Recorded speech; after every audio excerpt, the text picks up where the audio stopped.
their responsibility is being protectors, not only of their new holdings, but of the people who populated them. And one of the things that they wanted to make sure was that these people, these native people, were Christianized and educated as subjects of the crown. One thing that they did was actually attempt to end one of the most important institutions of the conquest, encomienda, the right to receive tribute, also labor service from indigenous societies. This was a source of enormous abuse, and the new laws attempted to control or even end this. And essentially what the new laws do is that they end the heritable nature of the encomendero system. So these huge landed estates that these kind of men had established for themselves in the Americas is no longer one which will be passed down, from father to son, essentially creating a noble dynasty. The conquistadors didn't like what has happened, and actually one of the most important stimulus for rebellion and for civil war in Peru in the 1540s, late 1540s, was these new laws limiting the exploitation and also the ability to gain wealth and power that from first conquistadors, such as the Pizarro laws required. The Spanish crown actually had to send high-ranking European officials in order to enforce the new laws. The individual who was sent to Peru was killed, he was decapitated, and his head was paraded. But there was such a pushback. So what happened, for example, with the statute about the encomiendas is that they were kind of phased out. So the encomiendas would not be eliminated once and for all immediately, but they would be preserved for 3 lives. So in other words, during 3 generations. So basically, you had an encomienda, you could pass it on to your children, to their children, and then the encomiendas would disappear. But many in the old country felt the new laws were too lenient. And as the 16th century reached its 5th decade, a series of heated public debates would take place, perhaps the first ever global discussion of human rights. One familiar voice joined the melee. The outspoken Dominican friar Bartolomé de las Casas was back, having prominently relinquished his encomienda years earlier, lobbying for the original laws of Burgos, and in the meantime fighting the crown over their policy of enslaving and stealing from native people. He is involved in a famous disputation with Juan Gines de Sepúlveda in Valladolid, in which they argue whether the conquest of the Americas was licit or not. Juan Gines de Sepúlveda outlines a series of arguments that the indigenous peoples were basically subhuman, that they did not possess the use of reason, and therefore, through this kind of idea from Aristotle of natural slavery, that the inferior should yield to the superior, that becomes one of the great arguments and justifications for the Spanish process in the Americas. Bartolomé de las Casas advocates for the rights of the Indians, the rights for them to be considered fully as Spanish subjects, and therefore to enjoy all the privileges and freedoms of the law, and he denounces the enslavement of indigenous people. I call the 1550 perhaps a turning point or a key defining moment of early modern humanism, because this is the very first moment that a committee of theólogos and juristas, of theologians and jurists are put together to reflect and to come up with a solution to all these claims about the injustice of the war. And this is why Las Casas is such an incredible figure, because he brings topics that have transcended through history, particularly today when we think about war and how people are still healing. The dispute is inconclusive, but immediately Bartolomé de las Casas publishes this short history of the destruction of the Indies. It's a vast exaggeration of the kinds of excesses and outrages and cruelty that was committed in the New World. But nevertheless, it is founded on a kind of an element of truth that there was some really iniquitous and barbaric, savage behavior by the conquistadors in establishing themselves in the Americas.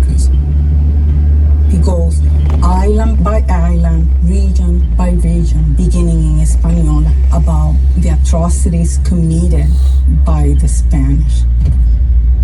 That bestseller that was translated into Dutch, German, Italian, Latin, French, that was the text that really marks the fall of the conquistadores publicly. Times were changing, and Europe was watching. As the conquistadors began to emulate the Castilian life they had left behind, those who once wielded swords and armor were transforming into businessmen and politicians, changing the face of the new world forever. Even though they still don't have a really precise comprehension of this vast expanse, they do have a sense of the opportunity that this space offers. And they also, critically, I think, have managed to create some administrative nodes. These institutions, in the form of city councils, of judicial bodies, start to impose Spanish ideas about legal structures, about how processes work, about how communication is going to function into the operation of some of these American spaces. Those nodes can be really important in a landscape devastated by disease, where not just the population, but the indigenous structures supported by that population have crumbled. And having a kind of rigid Spanish structure, that ends up really starting to lead to different social structures, different landscapes as they change the landscape physically with Spanish farming, new institutions that start taking root. All of that stuff really, I think, begins to alter the way that the Americas look and how they operate from within. Colonists borrowed from the culture of their former home, implementing political hierarchies, religious restrictions, and robust legal structures built on a foundation of marginalization. This shift would provide the colony with an opportunity, a way to finally take back control. The attempt by the Spaniards was always to replicate Spanish life in the New World, creating cities, creating churches, cathedrals, and an entire apparatus of civil and religious government. And at the same time, they tried to force all of those people around them to assimilate, let's say, into the Spanish way of life. And that meant evangelization, that meant dress codes, to become like a close copy of Spaniards without ever granting them equality. The crown worked to establish a judicial system on the mainland known as the Audiencia. High courts which sought to administer justice and put an end to abuses of power, which also acted as an advisory board to the royal viceroys. The first generation of conquistadors, if you will, from Columbus himself through to Pizarro and the conquest of the Inca Empire, that time, that period where these men are acting with a great deal of autonomy and independence begins to come to an end with the establishments of these audiencias, which allow both Spanish subjects living there but also indigenous people to appeal to the law and to use the law to protect their own interests as against the kind of rapacity of certain unscrupulous individuals. With only a few exceptions, the decision of the Audiencia was final, and by 1550, 6 had been established across the Americas, including in Mexico, Lima, and Guatemala. In areas where there is no settled kind of state, there is no political structure for the Spanish to kind of insert themselves into, they essentially have to build fortresses. They build fortresses in order to try to control the territory, these presidios, and basically their military garrisons so that to keep lines of communication and trade open so that they can move goods through those areas. Areas where there are often hostile, indigenous or tribal groups who might attack or kill those people.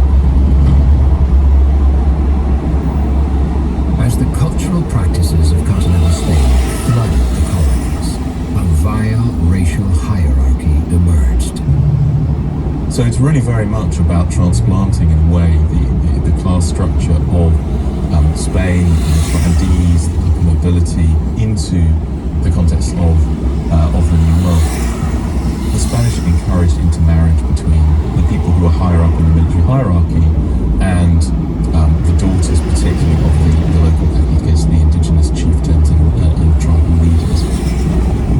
By the middle of the 16th century, the Spanish colonial society had begun to develop its own complex social racial hierarchy. The important thing here to put you at the top of the social hierarchy was lineage. In other words, that you were Spanish or you have a big amount of Spanish blood. The most common categories of the system included Spaniards at the top, Españoles. At the very bottom would be Africans, and then above them, Indios. But there also included a number of categories to designate the individuals who are born of mixed ancestry between those founding populations of Europeans, Africans, and Native Americans. The two most common ones were mestizos, those born of Spanish and indigenous relationships, and mulattos, which could be born of either relationships between Spaniards and Africans or between Africans and indigenous peoples. The legal system applied different privileges and obligations to each of the different racial groups in colonial society. Africans and indigenous peoples tended to have the most obligations or restrictions placed upon them by virtue of their racial category, whereas Spaniards, and to a lesser extent mestizos, had fewer restrictions or obligations placed upon them and had more privileges that they could benefit from. I think that for us, in retrospect, the intolerance of Spaniards is very visible. I am not sure that it was always racial contempt in the way we understand it. I think it became racial contempt. I think a lot of the early contempt was really about religion. The contempt that Spaniards felt for people who practiced human sacrifice or who practiced idolatry in their views, that would go on to create really strong barriers, sort of interpersonal barriers, the sense of you are not like me, I think. The colonial industries had grown vital for Europe's continued prosperity, and those industries had come to rely almost entirely on one of humanity's bleakest creations, slavery.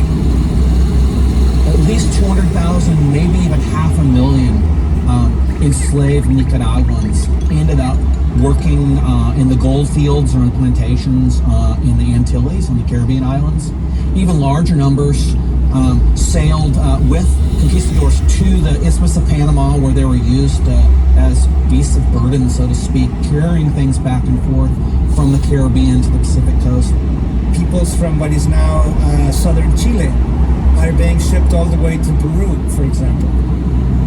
Very early on, the greatest demand for African slavery was in Mexico and Peru, what are today Mexico and Peru. There are millions of people who are transported over time, and we know that the loss of life is tremendous across these voyages. In many contexts, Africans and Native Americans worked side by side. They worked side by side in Spanish homes. If they were living in the city, they worked side by side on rural estates, whether it's sugar plantation or livestock ranches or farms. As a result, Africans and Native Americans very frequently formed common cause and even formed multi-ethnic families. In fact, many descendants of enslaved Africans learn indigenous languages and form families with indigenous people in Spanish America.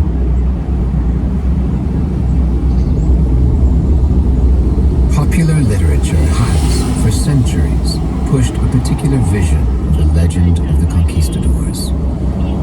One of white European bravery and cunning in the face of a savage, undeveloped New World.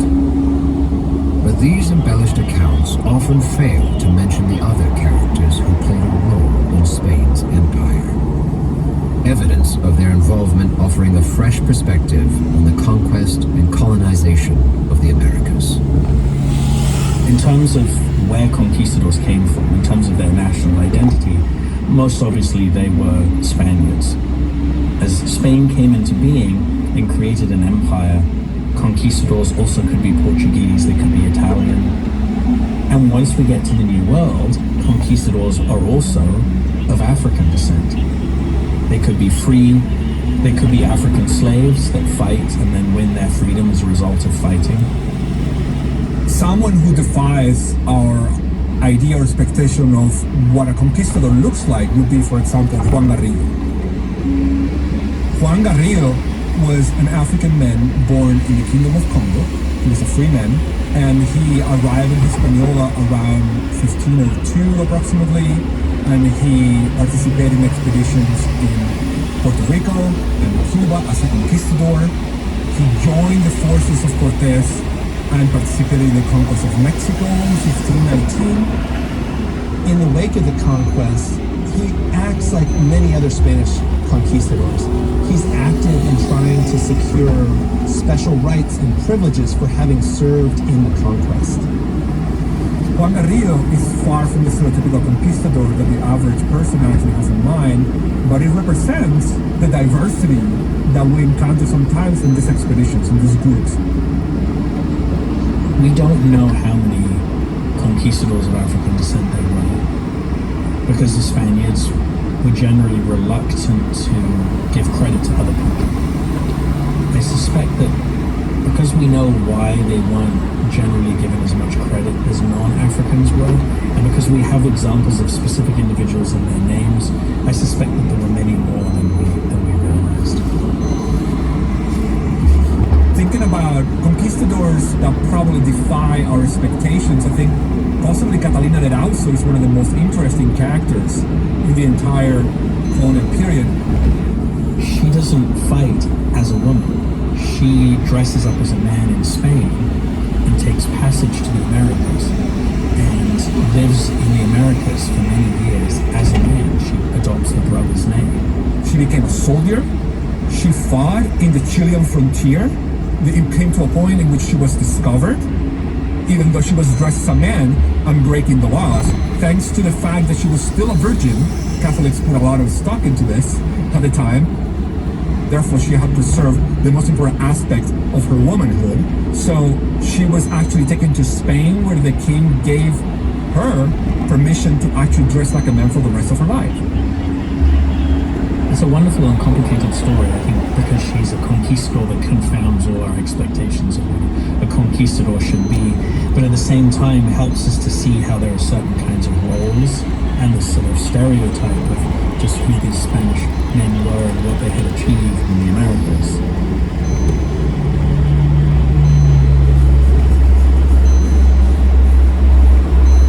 The conquistadors were about to unlock the full potential of the precious metal held in the depths of the Cerro Rico in Potosí, Bolivia. By 1554, an efficient method of extracting silver had been developed, allowing production across Spanish mines to increase relentlessly year on year. And Cerro Rico held more silver than anywhere else across the New World. The irony is that in the end, finally the Spanish found the precious metal, but it wasn't gold. The real gold of the New World was silver. The Spaniards discovered this mountain in the middle of the Andes called Potosí. The city of Potosí became possibly one of the most important places in global history. And it's hard to overemphasize this point. Potosí became, during the late 16th century, possibly the main producer of silver in the world.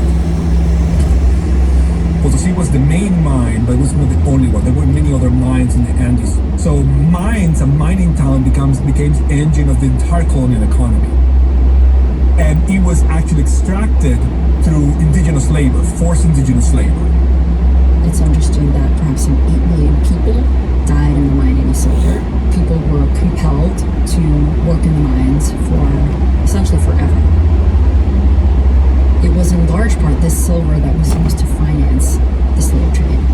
To me, it's devastating to think about the ways in which the exploitation of one group was used to finance the exploitation of another. And yet these two twin engines of silver and slavery were really what allowed the Spanish economy to boom in this time period. At its peak, the mining city established in Potosi was larger than London, Milan, and Seville, playing home to up to 160,000 people, a jumble of Spaniards, indigenous Americans, and African slaves. The city ran off their backs, workers each expected to shift more than a metric ton of ore through the dark, cramped mine shafts to the surface. Every back-breaking day, death hung over the miners, never waiting long to claim its next victim. The work never ceased. Potosi's 22 dams powered 140 mills, which ground down the extracted ore before it was chemically converted into the precious silver. The coins extracted in mines like Potosi and other mines both in Mexico and Peru, that silver and those silver pesos became the main currency in many places in the world, and even the English and the French used it because it was a trusted currency, and therefore it became a very important vehicle for global exchange.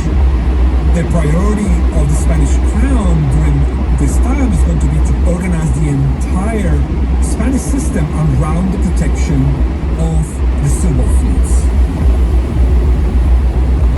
In the 16th century, you have a massive need for silver and gold, particularly in order to keep armies in the field. Soldiers are very diplomatic when they don't get paid and when they don't eat.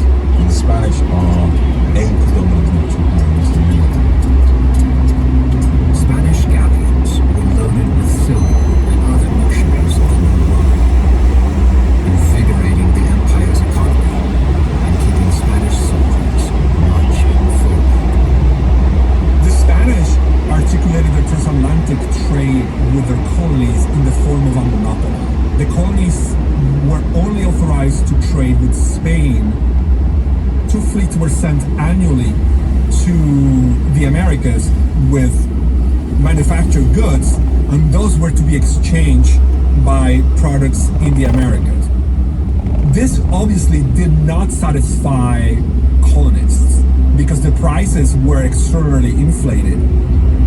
The other kind of crucial thing is in territories as vast as Latin America, it's almost impossible in the age of sail to impose any kind of effective control on trade. So increasingly piracy, contraband, illegal trading are completely ubiquitous in this time. It poses a growing problem because it's only through official trade that the royal authorities get the royal fifth, and that's where a lot of the income and wealth that the crown derives from the New World comes from.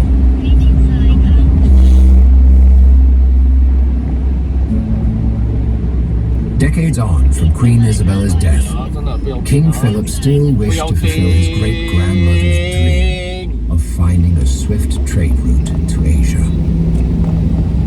By order of the crown, 5 ships loaded with 500 men, captained by local magistrate Miguel Lopez de Legazpi, set off for Mexico. Their task, locate and acquire a significant share of the lucrative eastern spice trade. It would take Legazpi 93 days on a choppy Pacific Ocean to reach the islands of Asia, where the Spanish would finally establish a colony in Cebu, with Legazpi naming the islands in honor of his king, Philip II. It had taken them over 70 years, but the Philippines were now yet another arm of the empire and an important new base for Spain. Manila, the city founded by the Spanish, which became the capital, emerged very rapidly as one of the most important ports of trade, linking not only Mexico and the Americas to Asia directly via galleons that would sail back and forth, but also became an important port of trade for overseas trade in Southeast Asia, in the South China Sea, in the Indian Ocean itself.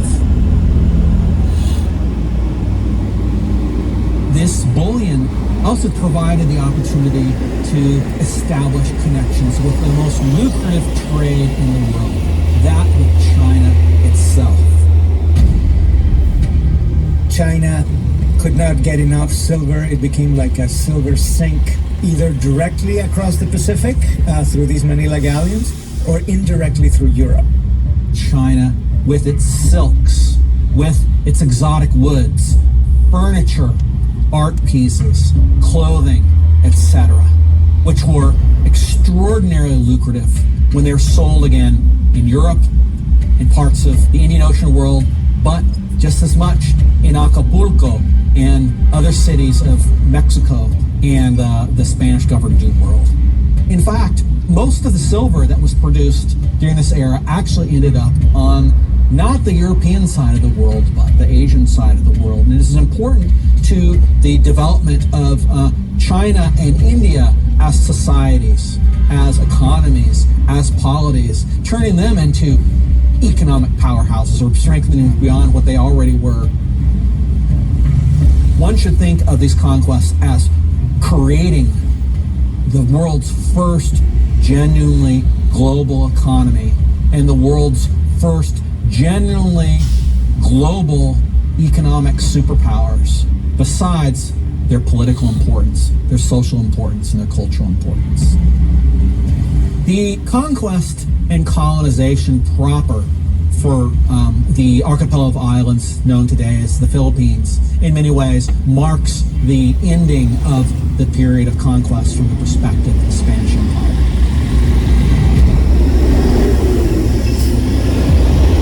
Nearly a century had passed since Columbus claimed Hispaniola. The empire whose expansion he had mistakenly initiated, now reaching the peak of its power. But with success came criticism. Spain's enemies flooding Europe with hyperbolic nightmares. Propaganda designed to foster fear, vilifying its people and its culture. Meanwhile, a rift was growing between the crown and its New World colonies. The conquistadors' descendants rising to power, ready and willing to fight for their autonomy, finally freeing themselves from the shackles of an archaic monarchy. The king didn't know it yet, but the fortunes of his mighty Spanish empire were teetering in the balance.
Hả? Lamborghini, Lamborghini，我自己想，Lamborghini。